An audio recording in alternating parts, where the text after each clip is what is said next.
Hi, welcome to Write More Light with Midwest Writing Center. My name is Sarah Elgatian. I am the marketing specialist here at the Midwest Writing Center and in my home office.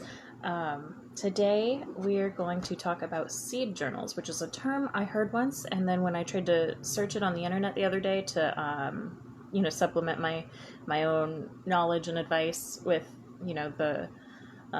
the experts on the internet, I only found information on seeds and gardening. So that may not be the technical term for it, but I think it's an okay term for it, and it'll get the point across. If you want to help me rename it, feel free to let me know, or if you've heard of them before and you have another name for it, also I would love to know that so that I can get the information out there in a better way. You'll notice today I am vertical instead of horizontal. My computer is on the fritz. We're doing this from my phone.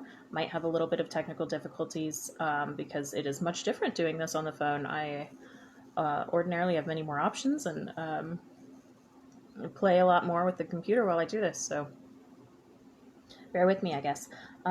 So after our little talk about seed journals, we will move into our free writing prompt, and then we'll call it a day. So thanks for being here with me, and I'll get started. So a seed journal, or whatever other people are calling it, is a tool that you can use to keep your writing practice alive, really.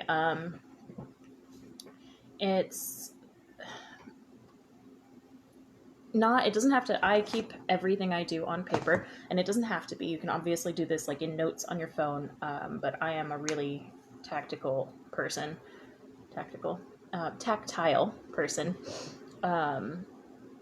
and these are just the tools that I use.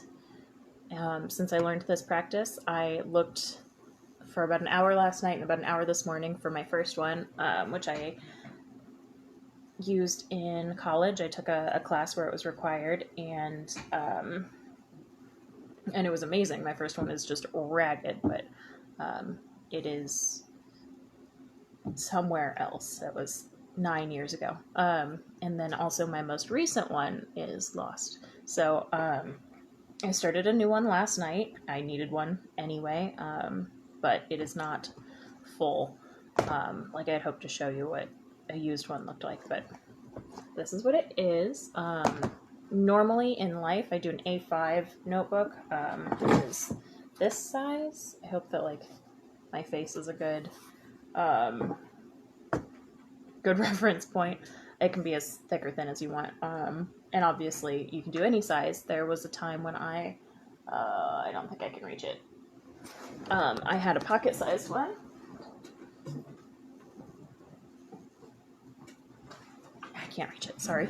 So I could keep it in my pocket, but these days I don't go many places and I don't have pockets very often, so that's not necessary. But it is really nice. You can get composition books that are this big. You can get this type of notebook that is this big, if that's something that you want, something that you need. Otherwise, something that fits in my tote bag is going to be good enough for me.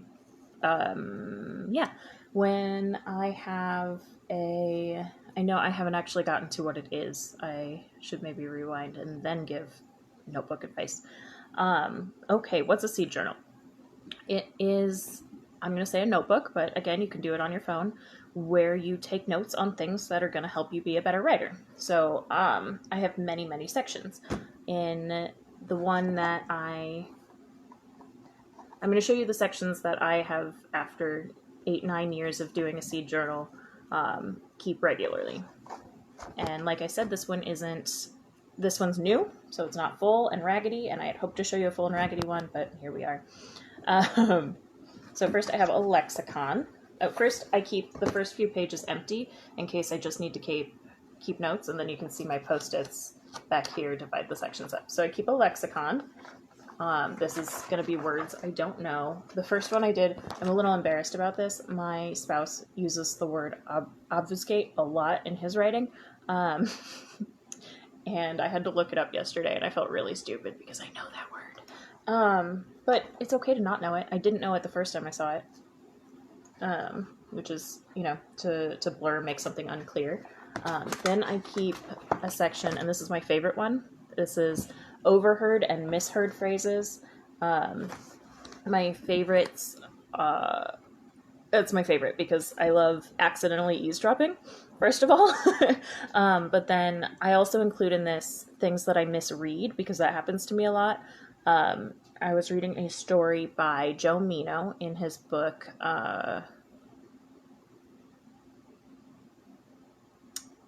in one of his short story anthologies. Demons in the Spring is what it's called. What he wrote, what I misread, was the words he used were clearly bereaved, and what I read was cleverly bereaved, and like, I don't know what that could mean, but I think that that's a good phrase that I should steal, because, I mean, it's not stealing, it's something that I made up unwittingly. Another one is, this is also Joe Meno. I'm reading a Joe Meno book right now. It's called A Marvel and a Wonder. It's a novel. And he described a person as, what I read was, this person was a stiff lab coat. And I was like, what a wild way to describe a person, right? But also, it sounds very, very clear. Like, I know what that guy is. But he was wearing a stiff lab coat. Not as interesting to me. So I'm going to steal that and use it for myself, or I guess you can use it. And then there was this one. This is in my head a lot. I think it's one that we've all done, because we do this with music, right? It was the song Panic at the Disco, that song that was on the radio in 2005, where he says something about poise and rationality. And of course, we all heard poisoned rationality, which is awesome. That is awesome. Probably someone else has used it by now, but it's one I always think of. There's also that Taylor Swift song about all the Starbucks lovers, I think is what the misheard lyric is. I've got a long list of ex-lovers is the real lyric, and what we miss here is all the Starbucks lovers, I believe. And that can be really cool. So that's something that I keep track of in addition to overheard things, because no one else used it. I just thought they did, and sometimes it's really good phrasing. I have a section for story ideas. Something I told y'all about in an earlier video was personality profiles of IHOP. That's something that would go in here. It also works for, I also use it for essay ideas. I sometimes see something that interests me and I want to research, and I think I've got an angle, and I want to write that down, but I'm actually working simultaneously on like 3 of those right now, so I'm not going to share them with you. I would like to keep them for myself. Then I have brain dump / random. Sometimes you get ideas and you just don't have somewhere to write it down, or you think of a really good phrase and you need somewhere to write it down. I've also seen people do this section as, or maybe I've done it, good phrases or brain blast. Sometimes you have something come to mind, you don't want to forget it, you wake up in the middle of the night and you're like, oh, this thing, this is where you write it down, which is also why a pocket-sized notebook version of this would be helpful, so that when you're at work or at the grocery store or whatever and you have these ideas, it's just in your pocket. Also why phones are helpful. Sensory. So this is actually the section that I really wanted my first one for. I took this really great class in undergrad, in which the professors, there were 2 of them, made us keep track of all 5 senses. And we had to have X amount written down, and then we had to later use them, of course, in our writing. And this was primarily a poetry class because the professors were poets. But as someone who primarily writes prose, I can promise you it will be useful. And that's looking for a bookmark. I have an actual bookmark. That never happens. And that's, where you can use things like, I'm pausing right now to come up with one. So I'm just shutting off and listening. And I can hear a bug that's making a noise. So I'm going to sit here and I'm going to think about, like, how would I actually describe the sound that I'm hearing this bug make? It's tinny and it's a buzz and it has a rhythm to it, right? So that's where that would go. Or when you notice you're like, you see a caterpillar, right, and you notice all the individual little hairs. Like the sensory section is where you're going to write down those really specific and small observations. They can be useful in metaphor, of course, but also like you never know when you're trying to give depth to a scene. This one little piece will help.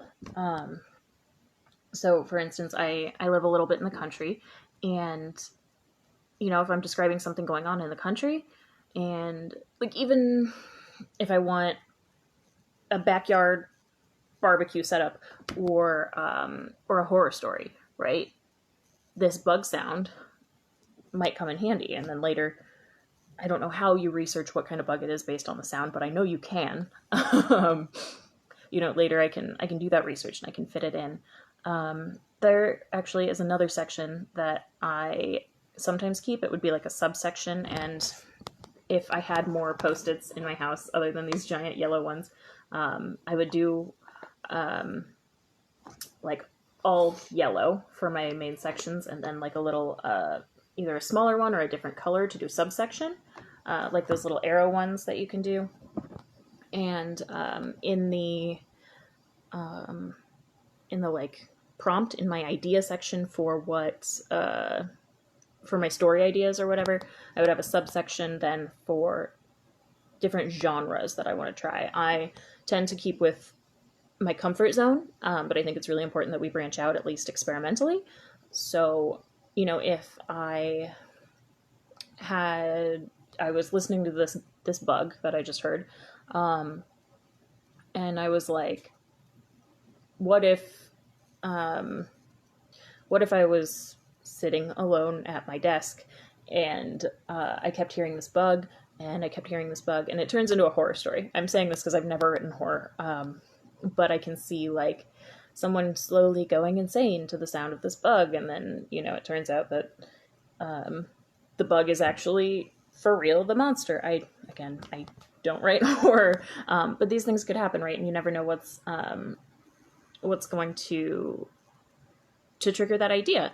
And I think this does happen. I really wish that I had found my even my most recent seed journals that I could share with you, because this happens to me all the time, and I just need a place to write it down. I'm sure it's happened to you too, because we are writers and we see ideas.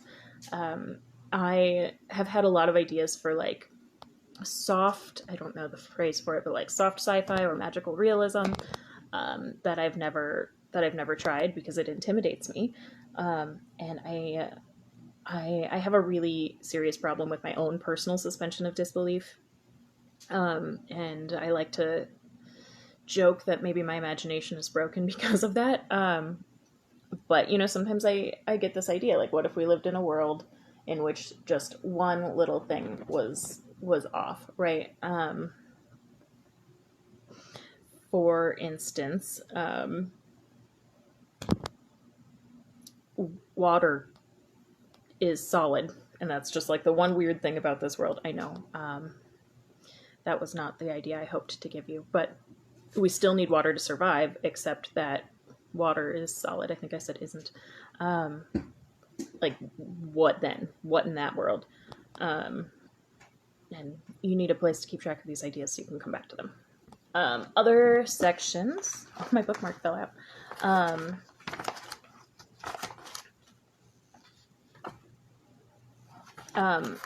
My very back section, always, it's only a couple pages long, it's it's my thinnest section, is a list of publications and what they look for. So, not necessarily their requirements, which is what I wrote down, publications and their recs, REQ.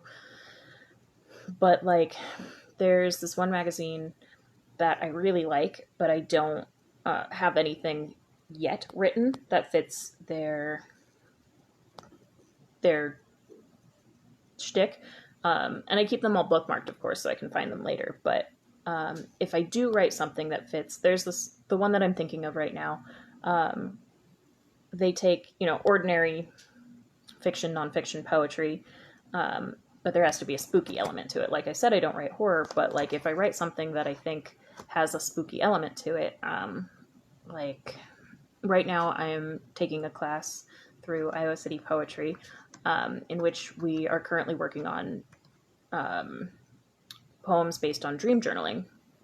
And I could easily see something based on a dream turning out just a little spooky. So maybe what I create for this class will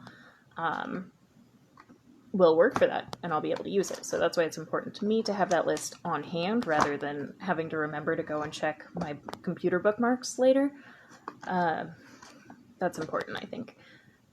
Other sections that are important, I think, general observations. That's different from the sensory, but like barely. So, occasionally you just notice something and it's not something you've noticed before, right? Like maybe your sweetheart or your child, right? When they smile, you can hear their mouth move, right? Which sounds gross now that I'm describing it, but it's something I noticed about someone once and I found it really charming.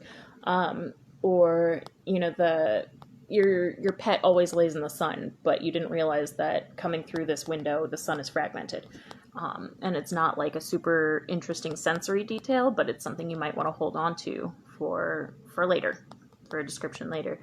I also like to keep a section on styles to try, and that's different from genre, though that's important too, because I think of style similar to voice, right?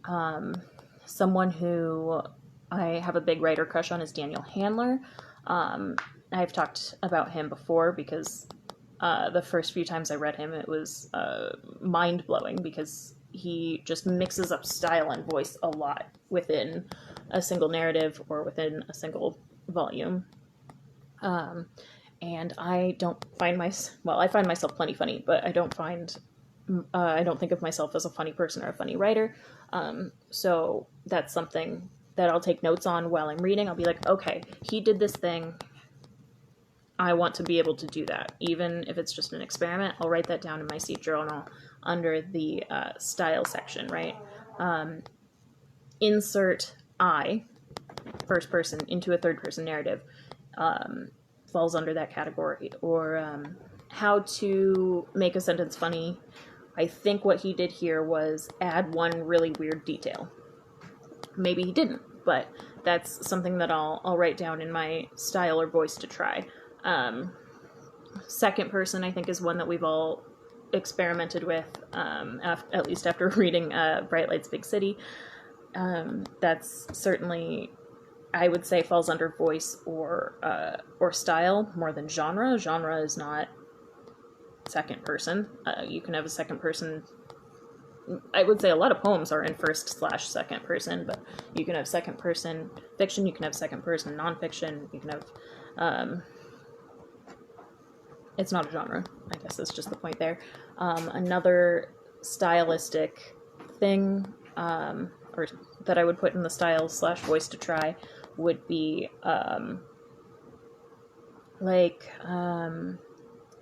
one of our interns this summer at the Young Emerging Writers internship, Siobhan Morley, did a list of books she would never write. And it reminded me of A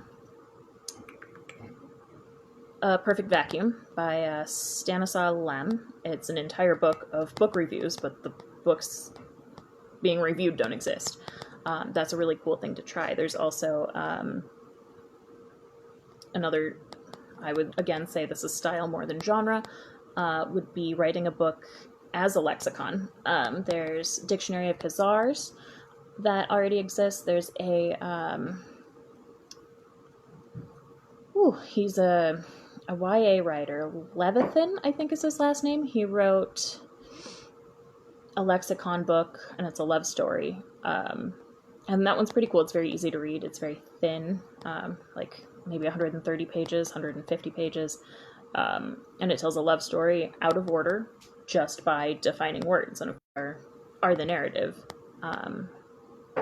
We also actually had another intern this summer who did a definition poem.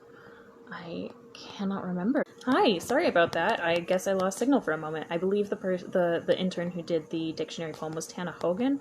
If I'm misspeaking, please correct me. But it's a really cool thing. I've never tried it, and I think it's kind of genius. The way that you can, take first just regular define a poem and then add narrative to it, or define a word. That's another really cool idea. So I would put that into my styles to try section, but you can also do that as like writing prompts if you wanted a writing prompt section. I think you can come up with your own, of course, sections to put in your seed journal, and now we're going to talk about how to use it.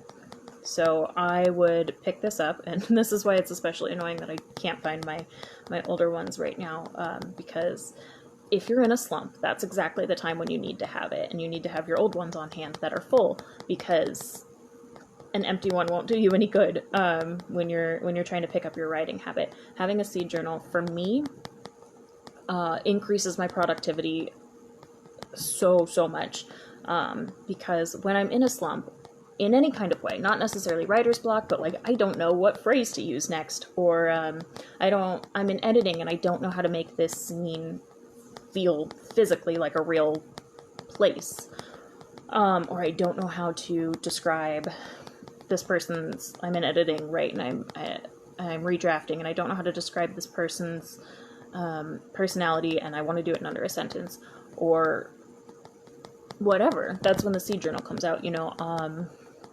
I've got a scene going on where a young boy is walking into a job interview at the mall, right? And I have none at all description of the person interviewing him, even though I already wrote the scene. I sent it to somebody to give me feedback, and they said, I know nothing about the person doing this interview. So I flip open to my my seed journal, and I go to my misheard overheard section, and like I told you this bit earlier, I misread this phrase and I want to reuse it, and here I see it now, and this person is like a stiff lab coat. That is their personality. Now I've got something to use. Granted, maybe that's not the best situation to use it, but presumably you have more than one phrase in your misheard overheard section, or in your good phrases, or in your brain blast, or in your sensory list. I think we've all probably read a description of a man as, he looked like a bulldog, and you need no more than that to know what the man looked like, or he felt like a bulldog. He looked and acted like you would expect a bulldog on first meeting. Although I think that's a little more complicated. I think that bulldogs are a lot nicer than they look. So anytime, you have writer's block and you're looking for a prompt just to jog your brain a little bit, you've given up on the idea of proper productivity on the piece you're working on, but you need to write today. You need to keep something going. So you open up to your prompt section if you have a prompt section. I don't currently have a prompt section because I feel like the whole thing sort of functions as a prompt, If I wanted to write a prompt based on someone being cleverly bereaved, then I have that, right? Or, something that we have used at MWC, that Ryan has used, is use a word you don't know. So that's where my lexicon comes into play. I also highly recommend, and I told this to our interns too, having a physical dictionary. It's super easy to go into the internet and just type in the word and get the definition. But there's something really cool that happens when you use a real dictionary, which is you get etymology. First of all, you get multiple definitions for most words, but you also see words along the way that you don't know. That can be really fun. Nerdy, yes, but very fun and definitely very educational in a way that doesn't feel like slamming your head against a wall. I personally really love learning, but I know that there are definitely some situations in which you don't feel the thrill of learning or like you're getting anything out of educational situations. Probably especially with our new world in which we are not in person, not interacting together. So yeah, like I said, I think the whole journal can, or the whole seed journal can function as a prompt list, but it's also nice to have a special section for prompts if that's your jam. I will especially recommend it for a seed journal for poets, just because most of the people I know who use these are poets, and having those really really good sensory notes, those notes on the senses, see, hear, smell, touch, taste. Again, I would have subsections for that in my sensory section. I'll say section a couple more times, I think. It can be really helpful for adding depth or metaphor, which I would say you should use in your prose too. But some people don't think of them the same way. I I also think that journaling is super super just traditional, like stream of consciousness or going through your day.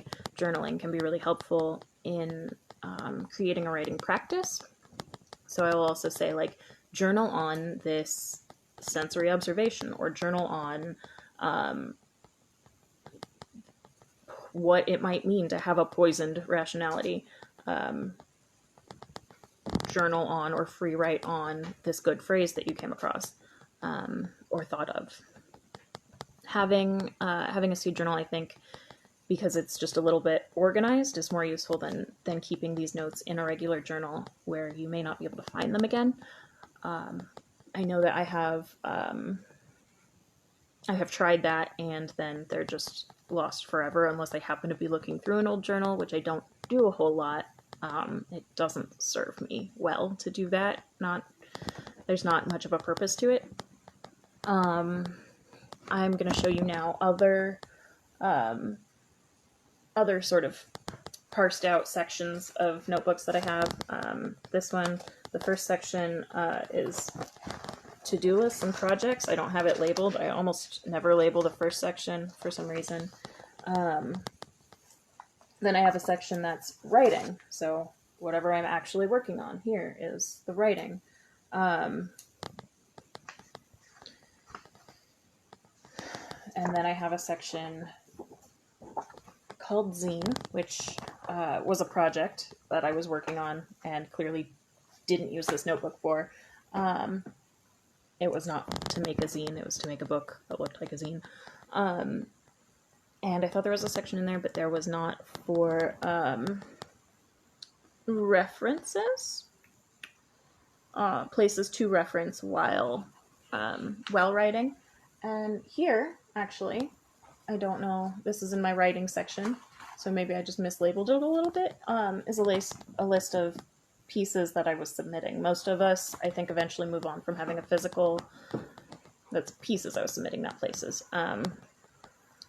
Most of us, I think, eventually move on to having a spreadsheet for that. It's just a little more useful to be able to keep updating rather than scribbling. And you can see where you've submitted, where you've been rejected, what you've submitted, have you revised it. Then another option, which I unfortunately have it pulled apart right now, but I have a traveler's journal. They're a little bit expensive, but you can absolutely make them at home. You really just need elastic and an X-Acto knife. I've done that as a gift for other people. You need something large to go on the outside, and then the elastic here is where your notebook's going. So it's called a traveler's journal, and then you can have, if you're like me, multiple journals or multiple notebooks to work on different things in. So for me, I've got one that's to-do list, one that's work, one that's personal projects, and one that's writing. If you're someone who needs multiple notebooks rather than sections in one notebook. For the seed journal, I definitely prefer to have just one notebook, but clearly I have a lot going on in my writing life and have a lot of purposes for a lot of different journals. Since I'm not seeing any comments or questions, obviously feel free to send those in, but I would like you to do our free write. Now, I've already told you I'm on my phone today rather than my computer, so I'm going to have to time this the old-fashioned way by looking at a clock, but we're going to start the free write now, and I would like you to write on the concept of being cleverly bereaved. So we're going to do 5 minutes of that. Feel free to leave your questions, comments, concerns down in the comments, and I will be back with you in 5 minutes. I'll do mine here too, in my journal.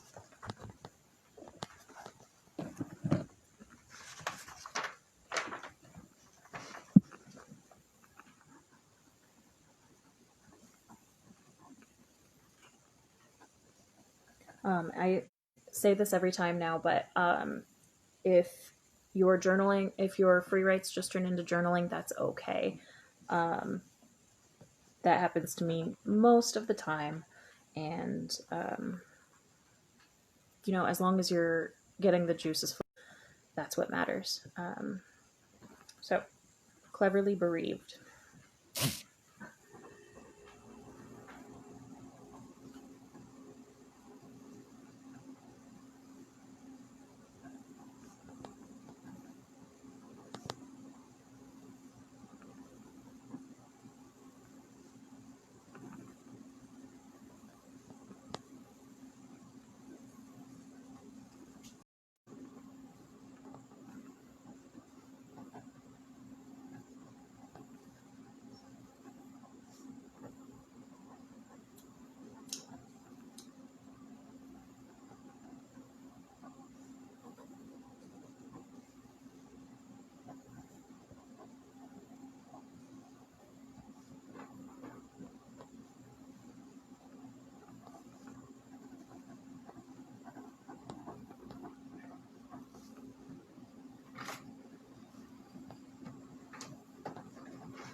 For someone who maybe doesn't know the word bereaved, that is used generally about grieving a death.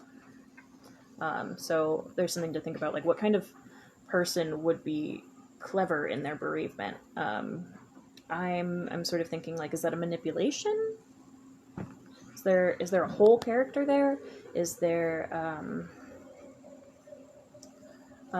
maybe a depth or shallowness to their grief that makes it clever, or makes them clever about how they handle it?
Okay, 5 minutes is up.